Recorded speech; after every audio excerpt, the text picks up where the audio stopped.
Serial killers are terrifying when it's just one person, but when it's a whole family, that's beyond creepy. When most people think of serial killers, they think of men, killer couples, or seriously troubled women.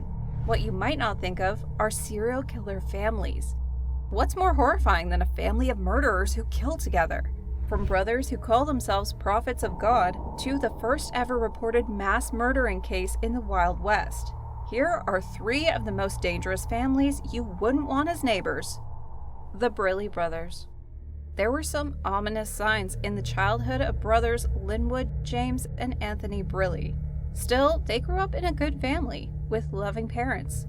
That is something you don't see much in serial killers. The Brilleys of Richmond, Virginia had a hobby of feeding small animals to pet snakes. They also were known around town for helping neighbors with any yard work that needed doing, but that belied their true nature. Linwood led his younger brothers as well as teenage acolyte Duncan Meekins in a gang of sorts, and Linwood claimed his first life in 1971. Then 16, Linwood shot 57-year-old Orline Christian out his back window with a rifle while she was hanging wet laundry on a clothesline.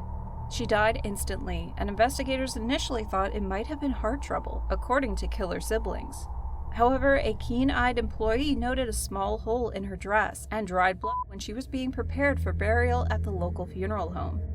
Police traced the shot to Linwood's window, and the 16-year-old first claimed the killing was done accidentally while he was shooting at squirrels, according to killer siblings. He would later admit that he had shot Christian deliberately, adding, "I heard she had heart problems. She would have died soon anyway." How evil is that? Together, the Bristol brothers and their teenage accomplice, Duncan Eric Meekins, killed at least 11 people in the Richmond area in 1979. Authorities believe they might have killed or severely injured as many as 20 people. The family's bodies were not discovered by police for 3 days, but a task force that was surveilling the area at the time of the murders helped quickly pin them on the Brilleys and Meekins. Linwood and Meekins were arrested after a brief car chase, while James and Anthony turned themselves in. However, the Bristol brothers had one last trick up their sleeves. In May 1984, just 2 months before their execution date, Linwood and James led the state's only ever successful death row prison break, escaping the Mecklenburg Correctional Center in Virginia. The Brilleys lived comfortably with friends in Philadelphia for about 2 weeks. During that time, Brilley sightings were common, and t-shirts were even sold that jokingly displayed the logo, "I'm not one of the Bristol brothers." One afternoon, police and FBI agents surrounded a Philadelphia home where the Brilleys were barbecuing. They took them in without resistance. In October 1984, Linwood was executed, with James's death coming the following April. These killer siblings have their names plastered in the history books for their atrocious crimes. The Lafferty Brothers. This next crime case is so tragic that it became the subject of a TV series. On July 24, 1984, Alan Lafferty returned home from work to find his 24-year-old wife Brenda and their toddler daughter Erica with their throats slashed. The family's apartment in American Fork, Utah was in disarray. Brenda's body was in the kitchen with a vacuum cord wrapped around her neck, while her 15-month-old daughter was found lifeless in her blood-soaked crib. But who could commit such heinous acts of crime? Alan's own brothers. Brought up as devout members of the Church of Latter-day Saints and trained by their father to distrust the government and modern medicine, the Lafferty brothers were becoming increasingly zealous in the year preceding the murders. Dan Lafferty stopped paying taxes and almost lost their father's home to the government. As their patriarch's diabetes turned deadly, they refused to accept conventional medical treatment for him, and they increasingly touted the merits of polygamy. Dan took a second wife, and Ron Lafferty alarmed his wife Diana when he announced his intention to marry off their teenage daughters as plural wives. It was one of the catalysts to her divorcing Ron and taking their 6 children to Florida.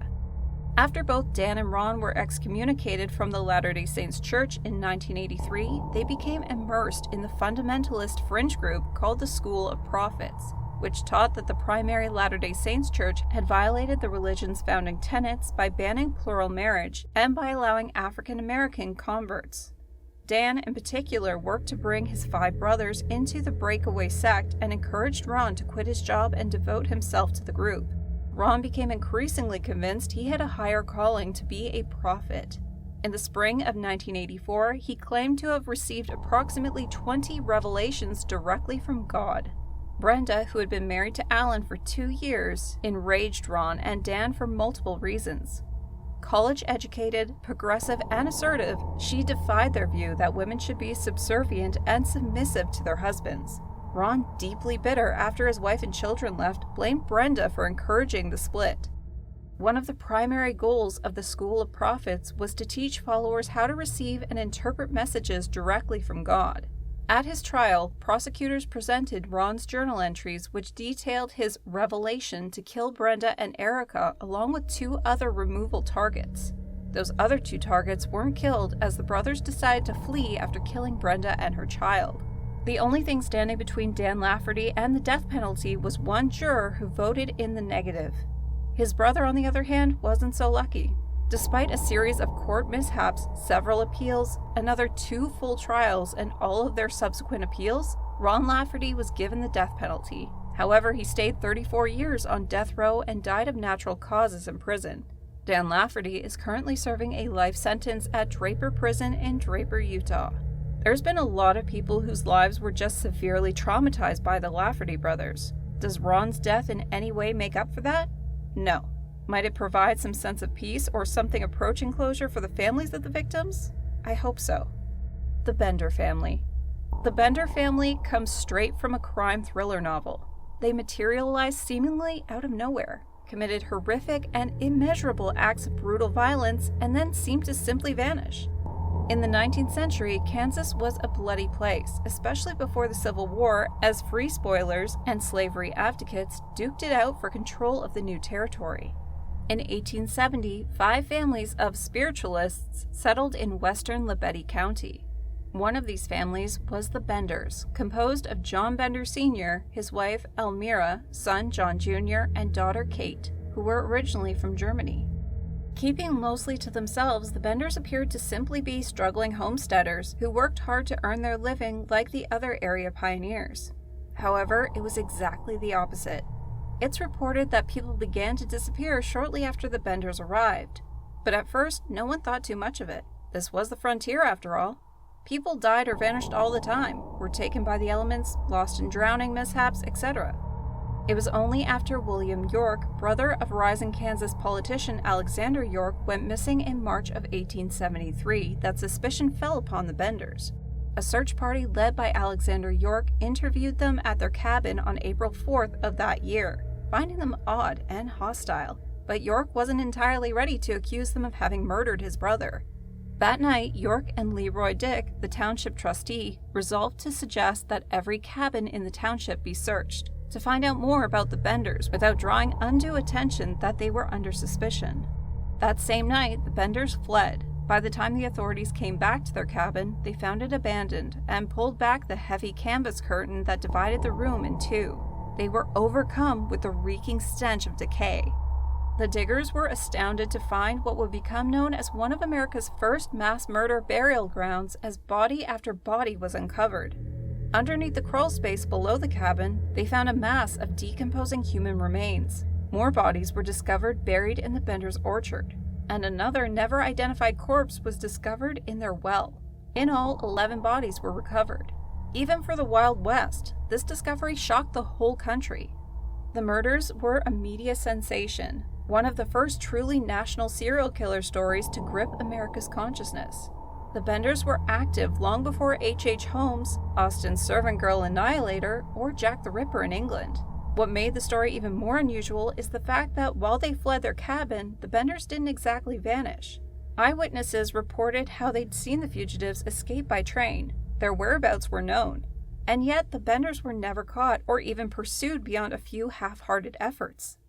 Though the tale of what happened to the Benders can only be speculated, the fact that 11 bodies were found on the property is not disputed. Other corpses found in the area led the locals to believe that the Benders actually killed more than 20 people. The sensational tales and rumors of the Benders continued well into the 20th century, but what actually happened to them remains one of the greatest unsolved mysteries of the Old West. Do you have any idea what could have happened to them? Let us know in the comments. And if you enjoyed the video, don't forget to like it and also subscribe to our channel for your regular dose of whodunits. See you in the next one. Until then, stay safe, stay warm, and don't get any crazy ideas.